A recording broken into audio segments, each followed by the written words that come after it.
My background is in plant ecology and landscape ecology, and I thought I would start off just to say a bit about... I come from a part of the Yarra that's now still, there's now estuarine of course, so right up to Hawthorn where I live is now part of the estuarine Yarra almost, which is interesting, and the Royal Botanic Gardens of course sits in that as well.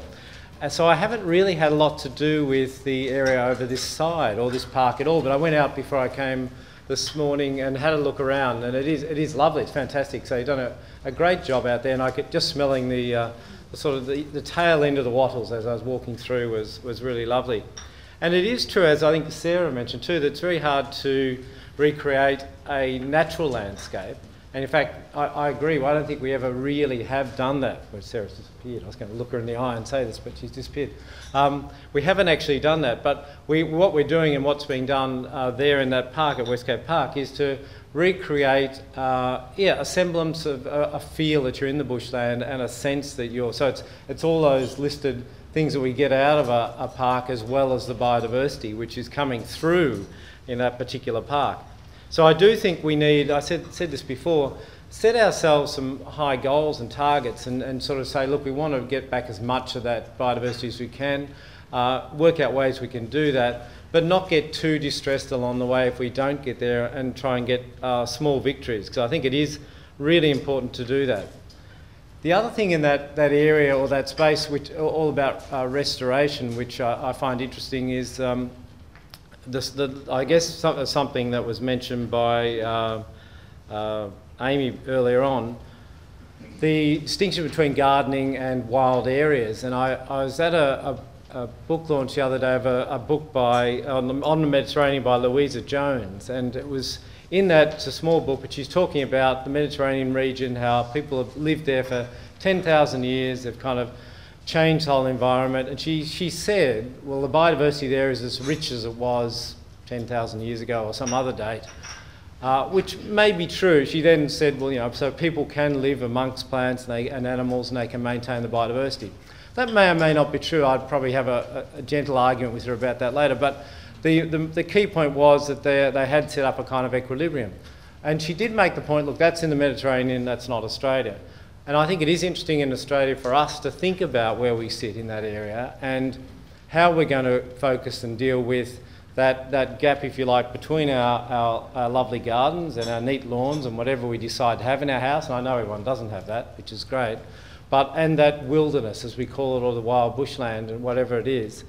That area in between, I think, something for Australians and Australia to really think about. We've had people here for 60,000 years, so we've had people interacting and living with the environment for a very long time, longer than perhaps the Mediterranean. But since European settlement, we've had more impact on it. We've had a greater change, I think, to most of you could say quite clearly, to the landscape in that time.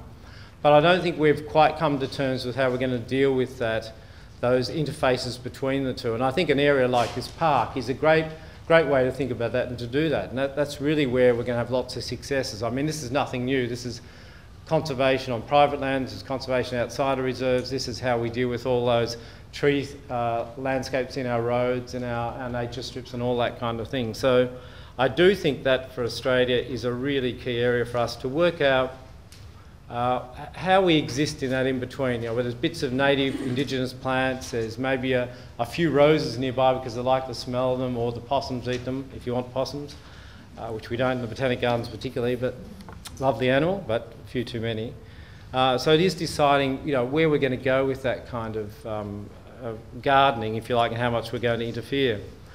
And I mean, one of the interesting things, looking at those meadows in the UK too, I think Australia needs to think about that as well. Is there something we can plant out that we can't look at restoration of grassland, which is really important given the low percentage we have.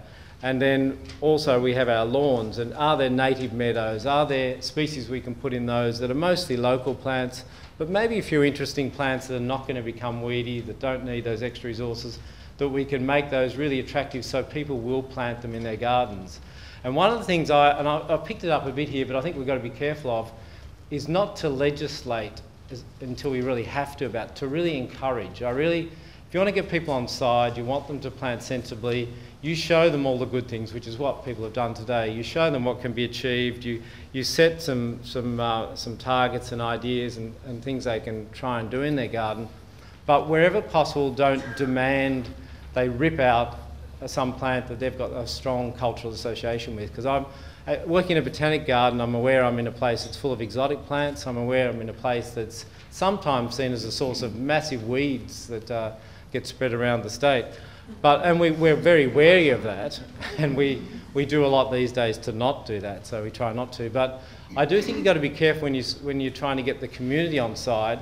People in this room, you're already on side, you're already part of it. Just watch when we're talking to others who have they love their green lawn. They do like to sit on their lovely green, heavily watered, mown lawn. You've got to accept that. You can't say that's ridiculous, you just say that's true, that's the truth. Now what you can do, of course, is you tell them, well, look, can you minimise that? Can you use a native ground cover or some other green covering that's not an exotic grass? Can you try a native lawn with a few lovely wildflowers in it?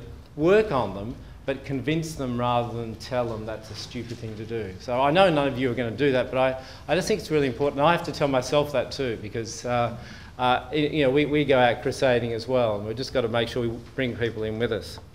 So I thought that was a point I want to make today. The other one was about restoration and weeds and what we're trying to do. Again, perhaps it's the same point.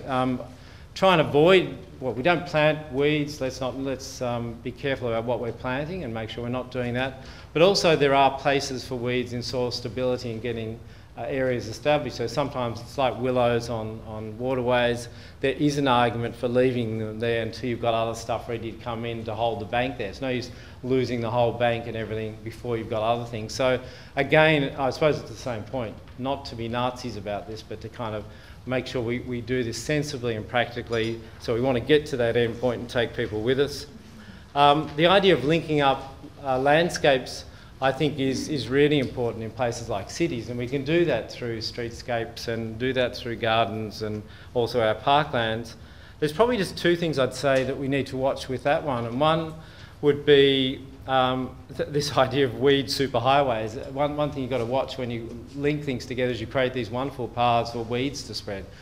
That's not a reason for not doing it, but just bear in mind that the things that'll do best when you've got connections will be the weeds by the very definition of what they are. So you just have to watch. I don't know whether it means you put up a little gate and stop them going through or something, but you've got to be a little bit careful, and you might find there are places you actually want to have a break to help you manage that piece of land. The second thing there is that the Australian landscape actually is quite fragmented, and there's some nice science done on the fact that a lot of our species are really restricted. We have quite restricted endemics. So don't give up if you've got a tiny little reserve, and don't sort of listen to people that say, well, we can't keep this little tiny reserve because it's not connected to anything. These plants are going to die out. That's not the case in Australia all the time. We have quite restricted species. It does mean there's awful effects on the edge. It does mean it can be harder and you have to work hard.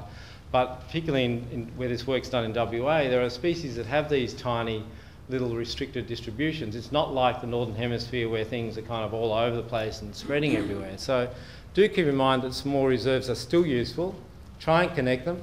Watch the weeds don't get through, but don't give up if you've got a small reserve.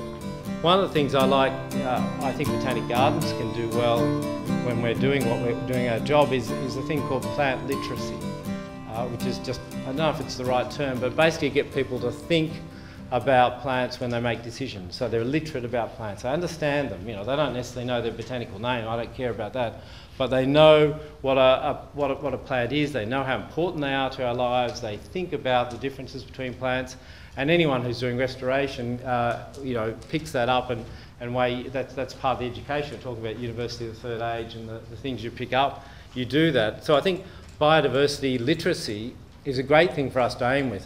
That's an even worse term than plant literacy, but biodiversity literacy where people understand is something we should all work on. I think for organisations like the Gardens, for the Friends group, it's not only just doing the job, but making sure we get across those ideas.